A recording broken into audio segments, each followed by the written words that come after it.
오늘 하루를 살아가는 것이 우리에게 얼마나 선물과 같은 날인지를 오늘 한번 살펴보면 좋겠습니다. 누군가와 함께 동행한다라는 것은요, 그 사람에게 영향을 받죠. 그래서 우리 부모님들은 너네 나쁜 친구 사귀지 말아라, 너 그런 애들과 어울리지 말아라, 네가 그런 애 되면 안 된다 라고 이제 그랬던 것 같아요. 저희 아버지가 저한테 뭐라고 그러냐, 10시 넘어서 니네들 남자끼리 돌아다니지 말아라, 이런 얘기 했었어요. 니네들만 보면 사람들이 겁먹는다, 이렇게 막 이제 할 정도로 이렇게 누군가와 모여있으면, 그 저희 고등학교 때 저의 모습을 보면 그냥 우리는 늘 행복했습니다. 그러니까 먹는 것이 행복했고, 도시락 까먹는 게 행복했고, 담 넘는 게 행복했고, 그 다음에 이렇게 자유, 그 다음에 구속되지 않는 거, 그러니까 늘 담을 탔어요. 대학원 때도 담을 탔습니다. 그러다가 막 허벅지도 나가고 막 이랬는데, 이상하게 담 타는 게 그렇게 재밌고 스릴이 있어요. 그러면서 이제 남영 전도사님을 이제 만나게 됐죠. 남영 전도사님도 먹는 거 되게 좋아합니다. 이 사람은 심심한 간도 되게 잘 먹어요. 그러니까 국밥이든 아니면 순댓국이든 아니면 설렁탕이든 간이 안 돼서 나오는 경우는 우리가 간을 해서 먹으라고 이 새우젓이나 소금을 주지 않습니까? 근데 절대 간을 안 해요. 그냥 그 고유의 맛을 즐깁니다. 그러면서 먹는 스킬이 달라요. 그래서 어떨 때는 이제 맑은 국물을 먹다가 거기에 이제 나머지 이제 반 정도 먹었을 때 다대기장을 풀어서 2가지 맛을 먹는다든지, 그래서 야, 나보다 더 괜찮은 친구가 있군, 이렇게 둘이 만나니까요 시너지가 막 나서 양평, 구리, 노원, 의정부 할 것 없이 대학원 끝나고 나면 야식을 한다는 모든 집들을 다니면서 집에 돌아오면 1시, 2시 막 이랬거든요. 이렇게 누군가를 만나는 거에 따라서 영향을 받게 됩니다. 그래서 여러분들이 만나는 사람들이 곧 여러분들이고, 여러분들이 곧 그들이 되는 것이 동행을 누군가와 하느냐에 따라서 영향을 받게 되는 것이죠. 나에게 그 베풀어 주신 그 은혜를 바라보면서 성장하는 것, 아까도 하나님께서 나를 만나 주신 것에 대한 감사만 있는 사람은요, 여기에 대한 반응을 하기 위해서 애를 쓰는 경우가 있거든요. 그래서 만났어요. 와, 이런 분이 계시구나, 나와 같은 자에게 찾아오셔서 살려주시고 기름 부어주시고 이제는 지옥이 아니라 천국의 삶으로 나를 인도해 주셨구나 라고 생각을 하니까 나의 인생이 이제는 180도 달라집니다. 그 달라지면서 이제부터 주를 위해서 내가 무엇이든지 하겠습니다라는 이 뛸 준비를 하기 시작합니다. 그러다 보니까 모든 예배 다 참석해요. 그리고 공적 예배, 수요 예배, 금요철야, 주일 예배, 주일 저녁 예배 다 드립니다. 게다가 새벽도 한번 가볼까? 옛날에 새벽은 꿈도 못 꿨거든요. 근데 새벽까지 나옵니다. 그리고 훈련이라는 훈련을 다 받습니다. 게다가 거기서 끝나지 않아요. 봉사도 합니다. 이것이 올바른 신앙이라고 생각해서 만나면 대부분 그렇게 달려가기 시작합니다. 만나고 난 이후 그 은혜에 반응하면서 내가 달려나갔던, 대부분 그런 경험들 해봤을 거예요. 그런데 어떻습니까? 시간이 지나면 지치기 시작합니다.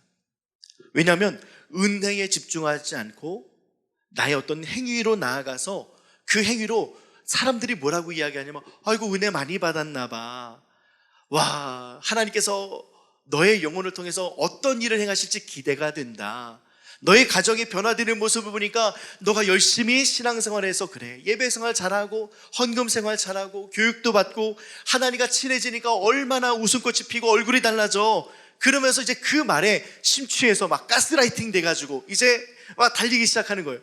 그러다가 나에게 있어서의 그 은혜로 기인한 달려감이 있어야 되는데, 은혜가 소진되고 은혜가 사라지다 보니까 결국에는 나의 힘으로만 가다 보니 결국엔 지칩니다. 그리고 넘어집니다. 번아웃이 옵니다. 그리고 사람들이 이야기합니다. 너 번아웃 올 때 아직 안 됐어. 그 목사님이 이제 상담을 합니다. 아니 집사님, 예배도 잘 나오시다가 요즘 무슨 문제 있으세요? 라고 이제 이야기를 하죠. 그래서 받은 은혜를 생각하면요, 정진하셔야 됩니다. 이대로 머무르선 안 되고요, 더 열심히 신앙생활 하셔야 됩니다. 기도로, 말씀으로, 그 다음에 예배로 여러분들 열심히 정진하지 않으면 결국에는 죽은 신앙밖에 안 됩니다 라는 이제 협박이 딱 들어옵니다. 그래, 죽은 신앙 안 되지. 내가 예수를 만났는데 예수를 놓치면 안 되지. 그러다 보면요, 어느 순간 달려가면서 하나님께 은혜 받는 종교가 돼버립니다. 내가 열심히 해서 사람들에게도 칭찬받고 하나님에게도 인정받는 모습, 게다가 내가 열심히 달렸을 때에 나타나는 결과가 내가 바라는 것이 이루어졌을 때 더 큰 문제가 생깁니다. 내가 기도하는 문제가 해결되든, 나의 사업의 문이 열리든, 나의 가정에 화평이 오든, 나의 자녀들이 결국에는 좋은 대학에 가고 좋은 직장이 열렸으면 거기에 만족하며 안주하면서 결국엔 내가 열심히 하면 하나님께서 보상을 주는구나, 내가 열심히 달려가면, 열정을 다해서 나아가면 하나님께서 나에게 은혜를 주는구나라고 변하게 됩니다. 이것이 큰 문제입니다. 은혜는요, 선물이에요. 값없이 주신 은혜입니다. 우리가 죽을 수밖에 없는 우리들에게 살아나라 라고 이야기했던 하나님의 말씀이 은혜입니다. 그 은혜로 나아가야 되는데, 내가 만나기만 한 것, 내가 하나님을 경험하게 된 것, 만남이 곧 여러분들을 움직였던 동력이라면 그 동력은 상실될 것이고, 그 상실된 동력 안에 우리는 은혜를 값없는 것으로 바꿔서 내가 무엇을 해야지만 60점 이상, 70점 이상 되어야지만 하나님께서 나에게 부어주신다, 나와 함께 하신다라는 착각 속에 살아갈 때가 많습니다. 병들었습니다. 온전한 성장이 아니라 병든 성장입니다. 그래서 더 모이고, 더 열심히 하고, 더 봉사하고, 더 드리고, 더 헌신하고, 그래서 이 시간의 양을 따라서 아마 그런 얘기 많이 들으셨을 것 같습니다. 신실하다, 열매가 있다, 얼굴이 달라졌다. 무슨 얼굴이 달라져서 썩고 있는데, 피곤하고 간이 지금 망가졌는데, 너 때문에 간이 완전 망가졌는데, 그걸 생각 못하고요, 내가 진짜 화내줬구나라는 생각 속에 살아가면서 결국에는 잘못된 신앙, 무지한 신앙, 멈추고 버려야 될 모습을 끊임없이 갖고 가는 모습을 살아가게 됩니다. 그래서요, 한번 따라해 볼까요? 건강한 성장은 처음도 은혜여야 하며 마지막도 은혜여야 합니다. 다시 한번요. 건강한 성장은 처음도 은혜여야 하며 마지막도 은혜여야 합니다. 우리가 아까 고백했던 찬양의 고백을 보면요, 나의 평생에 가장 복된 일은 내가 예수를 만난 것, 이거 정말 은혜입니다. 정말 복된 일입니다. 이렇게 예수를 만나야지만 우리가 그 은혜로 살아갈 수 있습니다. 그러나 거기에서만 멈추면 안 되고요, 나의 평생에 가장 잘한 일은 예수님을 주로 섬겨야 됩니다. 한번 따라해 볼까요? 예수를 주로 섬기자. 이것은 어떤 의미냐면요, 예수님과 동행하자라는 의미입니다. 예수를 만난 은혜가 있으면 동행하는 은혜가 함께 따라와야 된다는 것입니다. 마태복음 1장 21절부터 23절 다시 한번 읽겠습니다.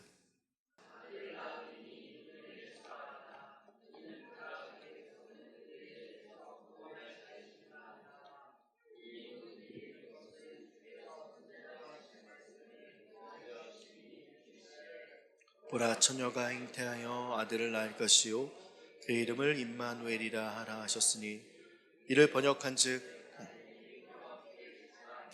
이 말씀을 통해 우리가 깊이 있게 알아야 될 것은요, 건강한 성장을 위해 잊지 말아야 될 것이 두 가지 문장이 나옵니다. 바로 예수라는 이름인데요, 예수라는 이름의 뜻은요, 그가 자기 백성을 그들의 죄에서 구원할 자, 그가 자기 백성을 그들에서 구원할 자, 이것은 무엇이냐면 하나님이 우리를 위하신다, God for us입니다. 하나님이 우리를 위하신다. 하나님께서 우리를 위하셔서 죄에서 구원하기 위해 그 아들 예수를 보내셨다, God for us. 여기에 큰 은혜가 있습니다. 두 번째는요, 임마누엘이에요. 그 임마누엘은 무엇이냐? 하나님이 우리와 함께 계시다. 한번 따라해 볼까요? 하나님이 우리와 함께 계시다, God with us. 하나님이 우리와 함께 하신 동행을 의미합니다. 그리고 이 두 가지가 같이 가지 않게 되면요, 기괴한 성장만 나타난다는 것입니다. 그래서 God for us가 강조되는 그 과거의 교회들을 보면, 우리 대한민국에 4천만이 조금 넘었을 때, 그때 여의도 순복음교회가 엄청 성장하고 부흥했을 때, 그때 1200만의 성도였습니다. 1000만 밑으로 떨어진 지 오래됐습니다. 지금은 몇 명 정도라고 이야기를 하면 600만이라고 이야기합니다. 이 600만이라는 수치도 정확한 수치가 아닐 가능성이 많습니다. 명수를 이야기하고자 하는 것이 아니라 그만큼 하나님을 위해 부흥, 전도 전도, 복. 그 다음에 교회에서도요, 우리 신학교에서도요, 교회 성장학이라는 이 학문이 있었습니다. 그러니까 교회를 성장시키기 위해서 어떻게 해야 되나. 그러니까 과거에 그 교회 성장학을 가르쳤던 분들이 어떤 이야기를 하냐면, 우선 교회에 장소를 얻어야 됩니다. 장소 얻고 의자를 쫙 깔아놓으면 그때는 물밀듯 왔습니다. 왜냐하면 복 받기 위해서. 예수 믿으면 복 받는다. 그때에 이제 그 김정은이 선전했던 선전 혹시 기억나시나요? 카드 선전인가 아니면 뭐 저기 하면서 여러분들 부자 되세요 했던 그 선전, 성장, 그 다음에 교회의 동력, 이것들이 정말 맞아 떨어져서요, 잘 살자 그러면서 많이들 모였습니다. 그러다 보니까 교회는 God for us만 남고 God with us가 없었습니다. 그래, 하나님께서 우리를 위해서 오셨으니 그래 열심히 봉사하고 열심히 전도하고 교회 건축하고 교회 증축하고. 근데 실은요, 이제 아마 여러분들 보십시오. 이것에 대해서 진단하고 있는 목회자들과 및 그 다음에 요 상황들을 면밀하게 분석하는 그 트렌드, 이제 2025라는 어떤 그런 단체가 있는데요. 이 트렌드를 분석하면서 이 수치를 아주 유의미하게 보시는 분들이 뭐라고 이야기하냐면, 10년 이후에 여러분들은 우리 목사님이라고 부르는 사람이 없을 가능성이 많습니다 라고 합니다. 심각해요. 그 교회는 있는데요, 담임이 없는 거예요.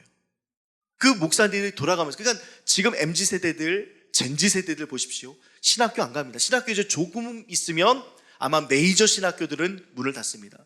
저희 학교도 문을 닫을 가능성이 지금 아주 높습니다.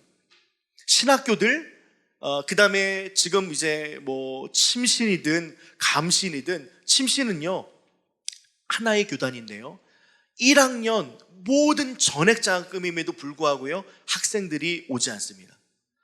교회 내에서 침신 출신의 교회 내에서 한 명의 신학생을 보내는 게 어려울 정도로 신학생들이 지금 없는 상황입니다. 그러면 이 전도사가 없고 신학생이 없고 선교사가 없고 목사가 없으면 이렇게 지금 많은 교회에 담임이 없게 된다. 근데 그것이 10년밖에 남지 않았다입니다. 그렇다면 어떻게 해야 되느냐? 우리가 God for us, 하나님께서 나를 만나주셨다로만 살게 되면 안 된다라는 겁니다. 여러분들이 다시 만나는 교회, 새로운 교회, 교회가 되셔야 돼요. 진짜 교회가 되셔야 됩니다. 그래서 놀라운 것은 코로나 시절에 코로나를 통하여서 우리가 말씀을 필사하고 성경을 1독했니 2독했니 수없이 많이 말씀을 찾아보고요, 그때의 유튜브로 많은 채널들이 만들어지면서 하나님의 말씀들이 홍수처럼 쏟아지기 시작했습니다. 그때 여러분들의 예배를 드리지 못했던 부분들도, 신앙에 그 저하가 왔던 부분도 없지 않아 있겠지만, 진짜들은요 그 신앙을 지키고자 말씀 읽고 채널을 찾아보고 예배하려고 애를 썼습니다. 근데 말씀은 들리고요, 예배는 되는데 가장 하고 싶었던 게 무엇이냐? 찬양이 되지 않았어요. 할렐루야, 할렐이 무슨 뜻입니까? 찬양이란 뜻입니다. 루는 뭡니까? 뭐뭐 해라 동사예요. 야는 뭡니까? 하나님이에요. 이 할렐루야가 안 되는 겁니다.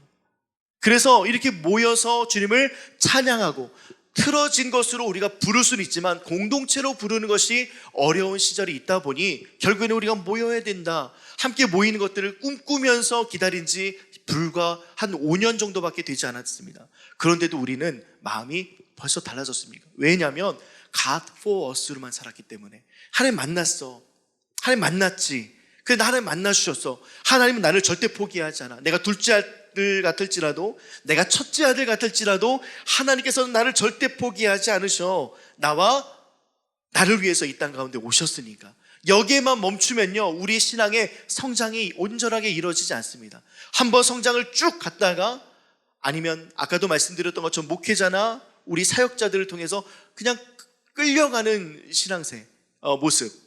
전도 축제니까 전도 대상자를 만드십시오. 또 전도 대상자를 교회로 데리고 오십시오. 그렇게 해서 그 사람이 교회에 오게 되면 와 박수 받고 칭찬받고, 여기 안에서만 머물다 보니까요, 우리에게 야성이 없고 우리에게 하나님께서 정말 나에게 주신 놀라운 은혜의 체험을 못하는 것입니다. 그래서 마태복음 1장 23절에서는요, 우리와 함께 계시는 하나님, 동행의 하나님, 이 누군가를 아까 만나야지 중요한지, 영향을 받는지에 대해서 이야기하지 않습니까? 하나님과 동행해서 하나님께 영향을 받아야 우리는 점검을 받고 우리의 속도가 조절됩니다. 하나님께서는 갑작스럽게 우리에게 마음 주시고 동행의 걸음을 통하여서 갑자기 급발진하라고 하실 수도 있어요. 야, 저 사람에게 복음 전해, 저 사람에게 말씀 전해야지. 이렇게 하나님께서 주시는 마음으로 우리가 행동해야 될 때도 있습니다. 그리고 내가 너무나도 열심히 있게 달려나가다면 멈춰, 지금 그런 때 아니야, 잠시 멈춰. 하나님이 속도를 주관하시고 하나님께서 우리를 점검하셔야지, 우리가 우리 스스로를, 신앙을 점검하게 되면 결국에는 하나님께서 주시는 올바른 성장, 올바른 건강한 성장이 나타날 수가 없습니다. 그래서 주님과의 동행이 필요합니다. 만난 것 감사합니다. 그러나 이 만난 것에 대한 은혜만 갖지 말고 동행이라는 은혜를 주님과 함께 누리는 우리 라이트하우스 파주의 모든 성도님들 되기를 주님의 이름으로 축복합니다. 그렇게 해서 주님께서 나와 동행하시게 되면요, 방향이 달라지다 보니까요, 더 모이세요, 더 애쓰세요, 더 헌신하세요. 방향이 달라지다 보니까 이전에 God for us로 만났던 하나님께 내 힘을 들여 내 열심을 가졌던 것들이 사라지게 됩니다. 그렇다고 해서 이 열심은 모든 것들을 부정한다는 것도 잘못된 것입니다. 하나님께서 올바른 방향으로 동행 속에 해주시는 열심은 그대로 행해야 됩니다. 대표적으로 선교사님들이 그렇죠. 게다가 여러분들도 마찬가지로 선교사들 아닙니까? 가정에서의 선교사, 직장에서의 선교사, 또한 만나는 모든 사람들 속에서의 선교사. 왜냐하면 여러분들이 예수를 아는 사람들이니까, 여러분들이 예수를 만난 사람들이니까. 그래서 여러분들 안에 예수가 누구입니까? 라고 물어본다면, 물어보지 않더라도 여러분들의 모습을 통하여 예수와 동행하는 그 영향을 받은 여러분들의 모습을 통해 예수를 볼 수 있다면, 친구들이 예수를 만날 수 있다면, 친구들이, 형제들이, 여러분의 남편이, 여러분들의 자녀가 하나님을 알고 싶다면 여러분들 선교사의 역할 너무나도 잘하고 계신 것입니다. 그래서 방향이 중요합니다. 동행의 방향. 동행의 그 대표적인 사건이요, 바로 구름기둥과 불기둥의 사건인데, 출애굽기 말씀 한번 보겠습니다. 우리 2절 말씀인데요, 같이 우리 한 목소리로 읽겠습니다. 시작.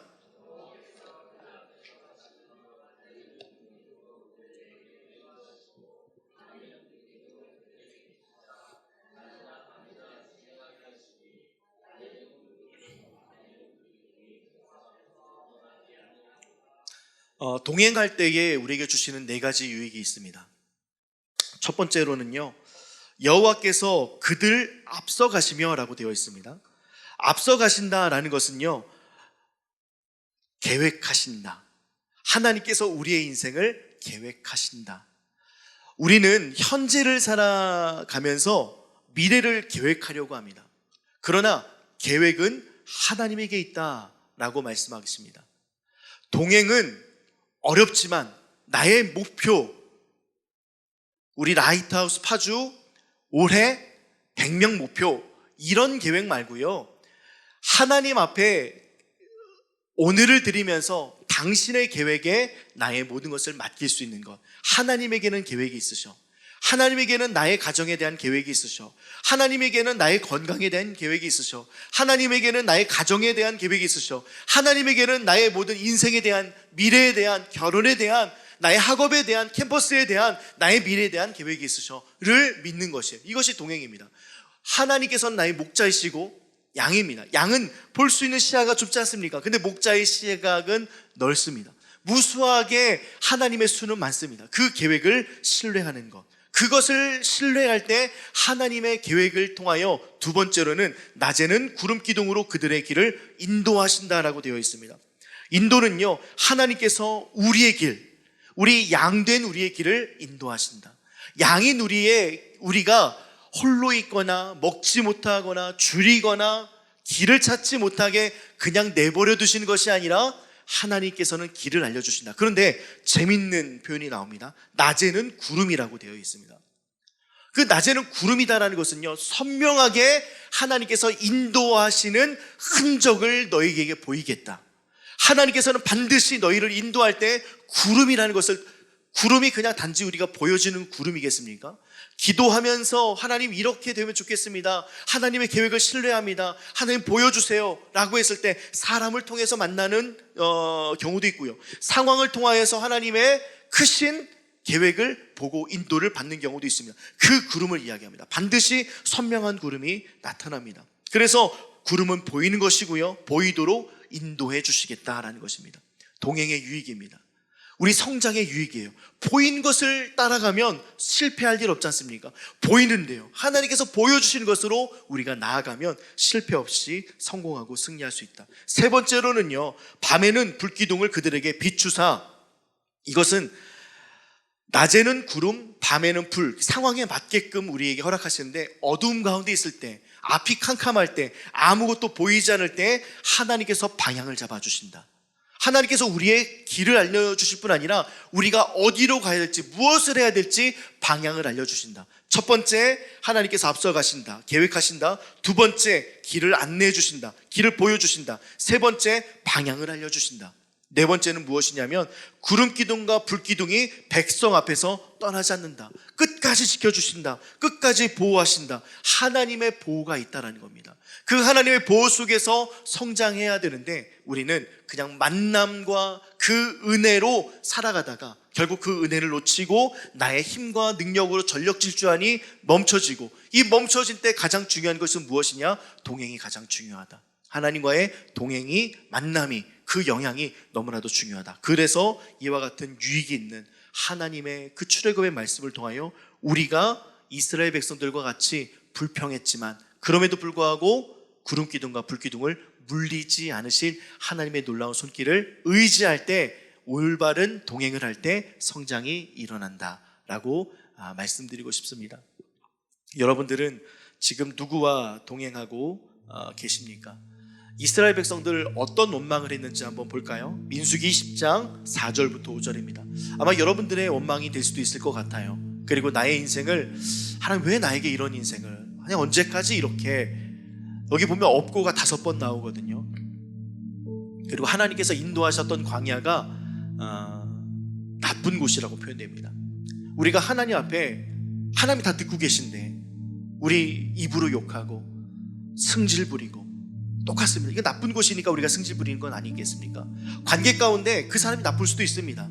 그러나 그 관계를 통하여 나에게 무엇을 깨닫기를 원하십니까? 라고 한다면 그것은 나쁜 사람이 아닙니다. 그 사람에게 나는 선교사로서의 역할, 하나님의 동행을 보여줘야 될 가장 좋은 타이밍입니다. 이런 마음을 담아서 내가 지금 처해져 있는 상황, 내가 하나님에게 이와 같은 무례한 말들을 했던 사람입니다 라는 생각을 가지시고, 또 실제로 그러니까요, 저도 마찬가지로 한번 같이 읽겠습니다. 시작. 너희가 어찌하여 여호와의 회중을 이 광야로 인도하여 우리와 우리 짐승이 다 여기서 죽게 하느냐? 너희가 어찌하여 우리를 애굽에서 나오게 하여 이 나쁜 곳으로 인도하였느냐? 이곳에는 파종할 곳이 없고 무화과도 없고 포도도 없고 석류도 없고. 하나님께서 인도하셨던 인도가 나쁜 곳이랍니다. 하나님께서 인도하셨던 광야가 나쁜 곳이랍니다. 우리 자연인의 눈으로 보기에는 나쁜 곳이죠. 그러나 하나님에게는 계획이 있다. 하나님에게는 분명한 목적과 이유가 있다. 그것을 통해서 순종을 배우게 하시고, 그것을 통해서 율법을 주시고, 그것을 통하여 하나님께서 크신 은혜를 주셨던 공간과 시간이었습니다. 그리고 우리가 파종하지 않더라도 하나님께서는 먹이시고 입히셨습니다.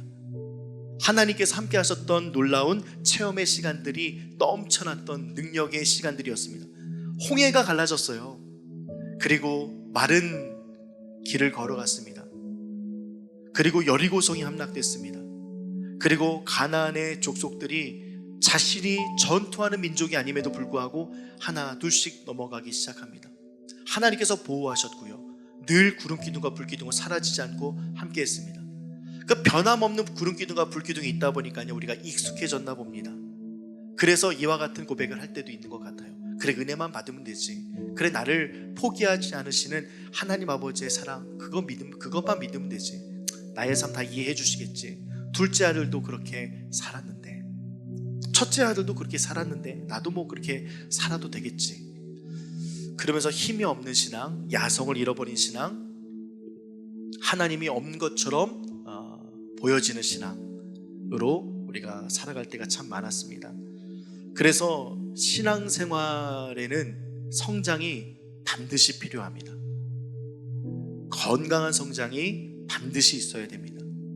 건강한 성장을 못한다고 생각해 보십시오. 저번 주 우리 아이들의 그림 한번 띄워드렸었는데요, 어린 아이들의 모습이 지금 5년, 10년 지났는데 얼굴은 어린아이인데 그 모습 아직 변하지 않는데 몸만 커졌다고 생각해 보십시오.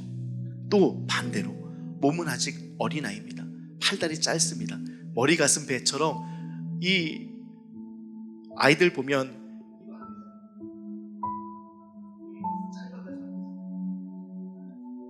얼굴은 어른이 됐어요. 근데 몸은 그대로라고 생각해 보십시오. 얼마나 기괴한 모습이겠습니까? 성장은 반드시 일어나야 됩니다. 그래서 하나님께서 나에게 은혜를 주신 것, 복음을 주신 것에 대한 반응이 있어야 되고요, 그 반응을 점검할 수 있는 것이 동행입니다. 그 동행을 통하여 우리 주님께서 이루고자 하는 성장을 이 한 주 이뤄내시기를 주님의 이름으로 축복합니다. 우리 찬송가 445장에 보면 이런 고백이 있습니다. 캄캄한 밤에 다닐지라도 주께서 나의 길 되시고 나에게 밝은 빛이 되시니 길 잃어버릴 염려 없네.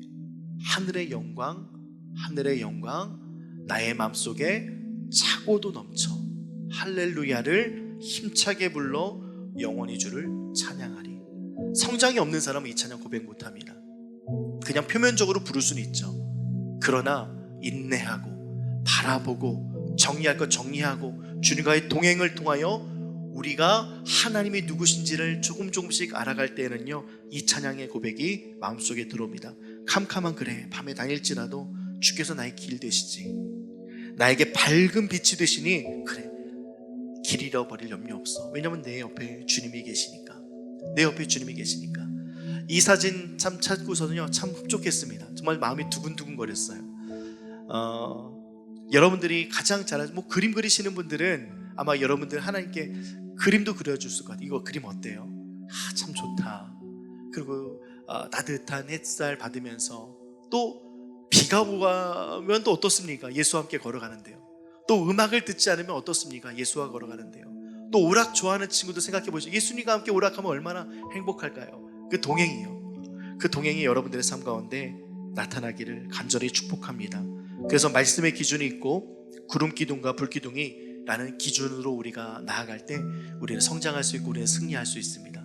그 승리의 삶으로 여러분들이 한 주간 살아갈 때 성장을 생각하실 때에는 받았던 은혜, 또한 나를 점검할 때에는 동행의 은혜, 이것들을 생각하면서 임마누엘을 생각하시고 예수를 생각하십시오. 예수는 우리를 죄에서 구원할 자, 임마누엘은 하나님이 우리와 함께 하신다. God for us, God with us 생각하시면서 이 한 주를 승리하시며 성공하는 저희들 모두가 되기를 주님의 이름으로 축복합니다.